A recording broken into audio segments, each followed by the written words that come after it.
Good morning traders, apex কমিউনিটির আর একটি ভিডিওতে আপনাকে স্বাগত জানাই। 7 এপ্রিল আমরা মার্কেটে যে অ্যানালাইজ করেছিলাম, মার্কেট অনেকাংশে সেভাবেই আমাদের সাপোর্ট এরিয়াকে ফলো করেছে এবং আমরা যে সমস্ত জায়গাগুলোকে মার্ক করেছিলাম সেখান থেকে মার্কেট একটি খুব ভালো মোমেন্টাম দেয়। 7 এপ্রিলই আমরা আলোচনা করেছিলাম যে মার্কেট আমাদের এই সাপোর্ট এরিয়া থেকে মার্কেট যখন এই বুলিশ মোমেন্টাম শুরু করে, মার্কেট কি করে, বারবার এই বুলিশ মোমেন্টাম দেয়, রিট্রেস হয় এবং আবার আগে এগোতে থাকে। গোল্ড সাধারণত এভাবেই কাজ করে, গোল্ড রিট্রেস নেয় এবং এগোতে থাকে। এরপরে কি হয়, মার্কেট 31 মার্চে গিয়ে এখানে প্রায় 8-10 ঘন্টা মার্কেট এখানে একটি রেঞ্জ তৈরি করে এবং সেই রেঞ্জের ব্রেকআউট হওয়ার পরে মার্কেট একটি শার্প আপ মোমেন্টাম শো করে।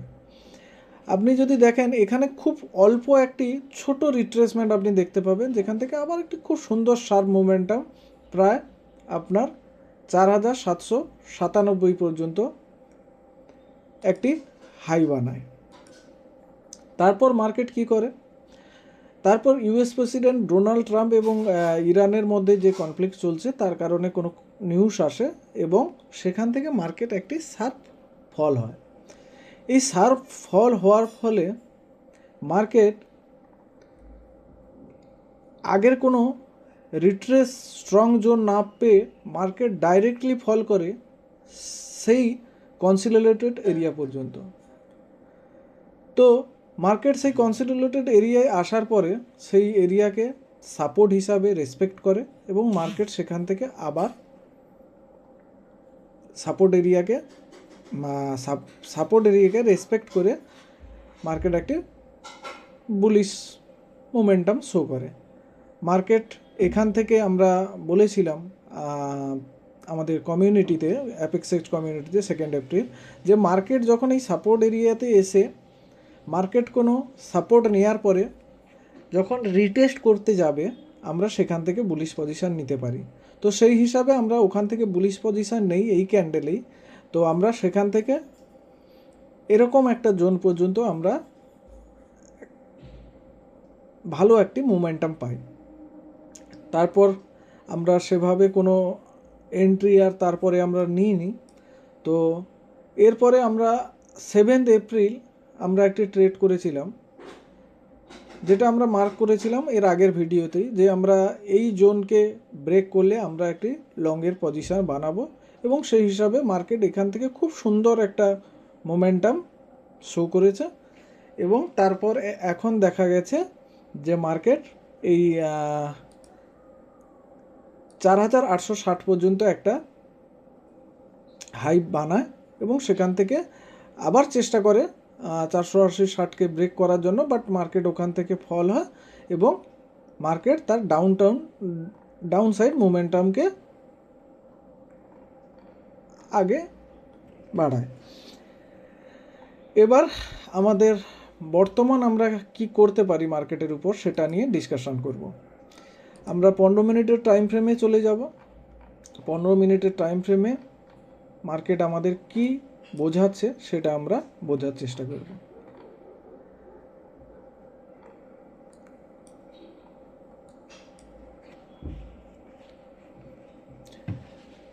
মার্কেট কি করে, 4860-এ একটি হাই দেওয়ার পরে মার্কেট চেষ্টা করে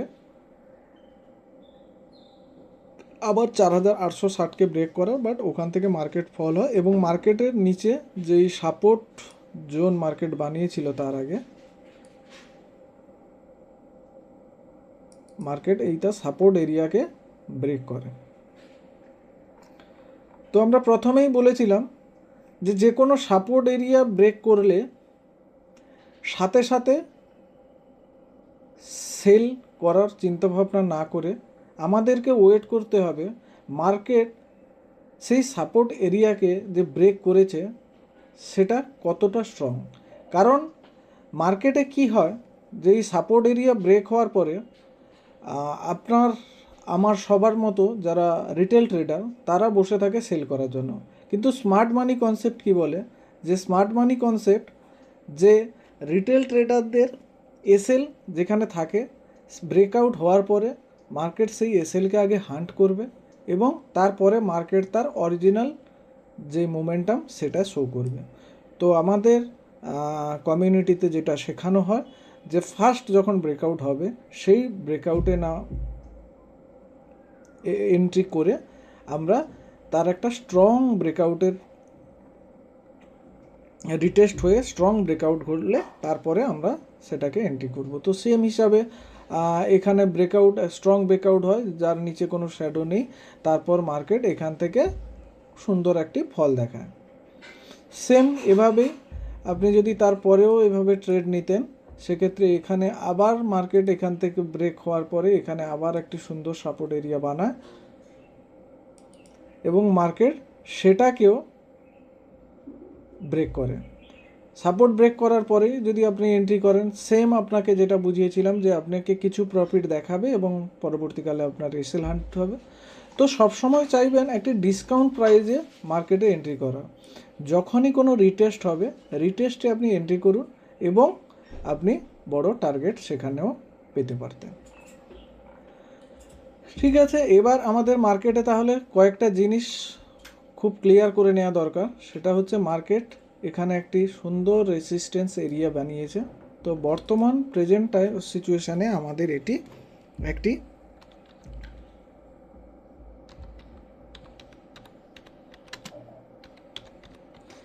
রেসিস্ট্যান্স এরিয়ার কাজ করছে এবং নিচে এটি একটি সাপোর্ট এরিয়ার কাজ করছে।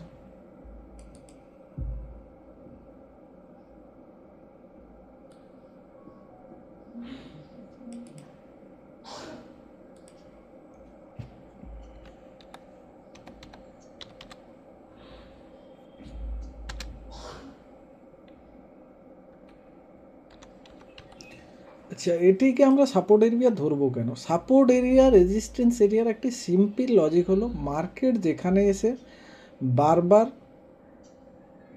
সাপোর্ট নিয়েছে, এখানে সাপোর্ট নিয়েছে, এখানে সাপোর্ট নিয়েছে, এখানে সাপোর্ট নিয়েছে এবং এইভাবে কন্টিনিউ সাপোর্ট নিয়ে যাচ্ছে। তো মার্কেট এখানে একটি সুন্দর কনসিডারেটেড জোন তৈরি করেছে। যখনই কোনো কনসিডারেটেড জোন তৈরি হয় তারপরে যে কোনো ব্রেকআউট বা ব্রেকডাউনের মোমেন্টাম অনেক বড় হয় এবং সেটা অনেক পয়েন্ট ক্যাপচারের জায়গা আপনার কাছে থাকে। তো এক্ষেত্রে আমাদের কাছে দুটো প্ল্যান থাকবে। আমরা যদি মার্কেট সাপোর্ট এরিয়াকে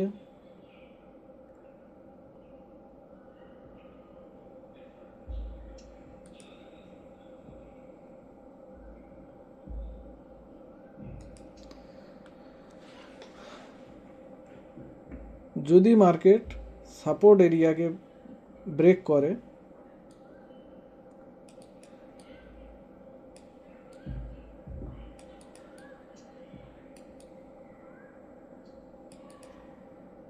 বা যদি মার্কেট রেসিস্ট্যান্স এরিয়াকে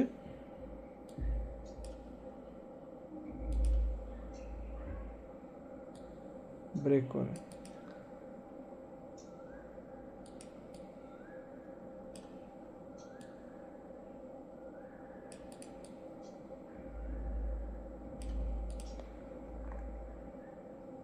তাহলে আমরা দুভাবে পজিশন নিতে পারি। আমাদের যেটা ফর্মুলা আপনাকে আগেই জানানো হলো আপনাদেরকে, যে রেসিস্ট্যান্স যদি ব্রেক করে তাহলে আমরা ওয়েট করব। মার্কেট যদি পুনরায় এটিকে রিটেস্ট করতে আসে এবং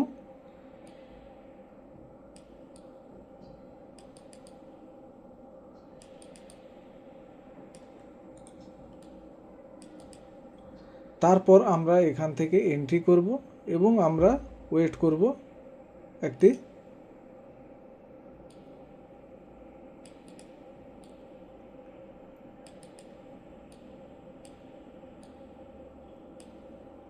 এক সেকেন্ড, আমরা এন্ট্রি করব লং পজিশনের জন্য।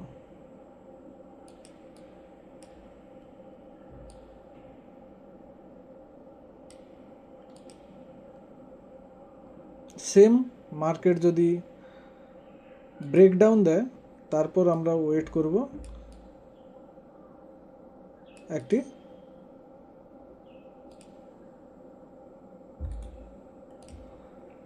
শর্ট পজিশনের জন্য। বাট কি বললাম আমরা, যে আমরা এটা ওয়েট করব যে মার্কেট ব্রেকডাউন বা ব্রেকআউট হওয়ার পরে যদি মার্কেট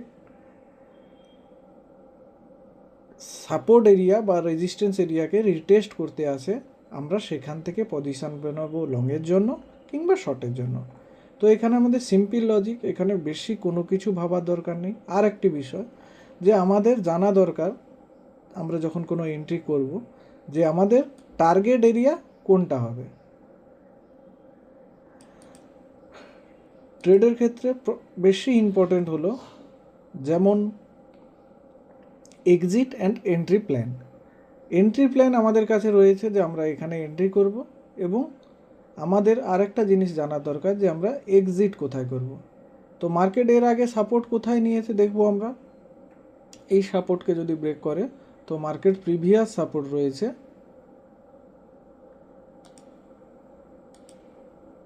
আপনার এই এরিয়া।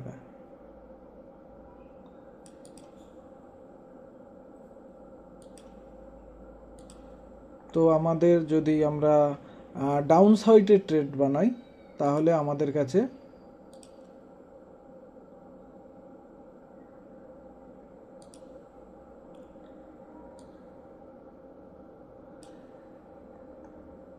এই সাপোর্ট এরিয়া পর্যন্ত আমাদের টার্গেট থাকবে, আমাদের এসএল থাকবে এই কনসিলেটেড জোনের উপরে, এবং আমাদের টার্গেট থাকবে প্রিভিয়াস সাপোর্ট পর্যন্ত। এটা আমাদের শর্ট পজিশনের ক্ষেত্রে হলো। এবার আমরা দেখে নেব লং পজিশনের ক্ষেত্রে আমরা কি করতে পারি। মার্কেট ব্রেকআউট হওয়ার পরে যদি প্রাইস রিটেস্ট করতে আসে তাহলে আমরা একটা ডিসকাউন্ট প্রাইসে আমরা এন্ট্রি করার চেষ্টা করব, এবং আমরা এই যে প্রিভিয়াস রেজিস্ট্যান্স এরিয়া, যেখান থেকে প্রিভিয়াস রেজিস্ট্যান্স এরিয়া থেকে মার্কেট ব্রেক ডাউন হয়েছিল সেখান পর্যন্ত মার্কেট যাওয়ার প্রবাবিলিটি রয়েছে, এবং আমরা এসএলকে সেই কনসিডারেটেড এরিয়ার নিচেই রাখবো, এবং আমরা ওয়েট করব এই টার্গেট পর্যন্ত। তো আমাদের ক্ষেত্রে দুটি বিষয় একেবারেই ক্লিয়ার হয়ে গেল গোল্ডের বিষয়ে, যে আমরা এই কনসিডারেটেড জোন যদি ব্রেক করে তাহলে আমরা বাইংয়ের দিকে যাব, এবং যদি এই কনসিডারেটেড ডাউন সাইডে ব্রেক করে তাহলে আমরা শর্টের দিকে পজিশন বানাবো। তো গোল্ডের ক্ষেত্রে ক্লিয়ার হয়ে গেল। তো আমরা এবার দেখে নেব বিটিসিতে।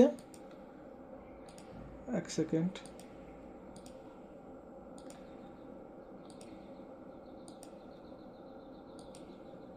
আমরা দেখে নেব বিটিসির ক্ষেত্রে কি প্রাইস অ্যাকশন হচ্ছে। বিটিসিতে তেমন কিছু আমার চোখে এখন পড়ছে না। মার্কেটেই এত বড় মোমেন্টাম দেওয়ার পরে মার্কেট এখানে ডবল টপ বানিয়ে একটি ডাউন সাইড মোমেন্টাম দিচ্ছে, বাট ডাউন সাইডে বিটিসির ক্ষেত্রে এখন আমার সেরকম কিছু সিনারিও চোখে আসছে না। তো আমি এই সাপোর্ট এরিয়াটাকে মার্ক করলাম। এই সাপোর্ট এরিয়া যদি ব্রেক হয় তাহলে ব্রেক হয়ে যদি রিটেস্ট করতে আসে সেক্ষেত্রে আমরা একটি শর্ট সাইড প্ল্যানের চেষ্টা করব। আর তাছাড়া এই যে প্রিভিয়াস রেজিস্ট্যান্স এরিয়া রয়েছে এটিকে যদি ব্রেক করে তাহলে আমরা বুলিশ মোমেন্টামের দিকে কোনো ট্রেডে প্ল্যান করব।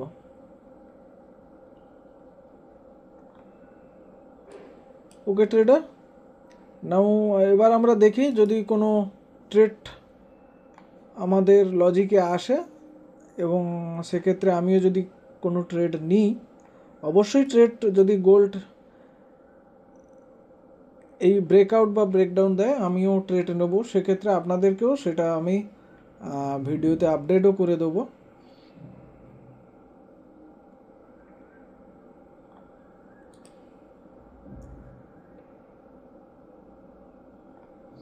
ঠিক আছে বন্ধুরা, আপনাদেরকে অ্যাপেক্সেজ কমিউনিটির ভিডিও দেখার জন্য অনেক ধন্যবাদ।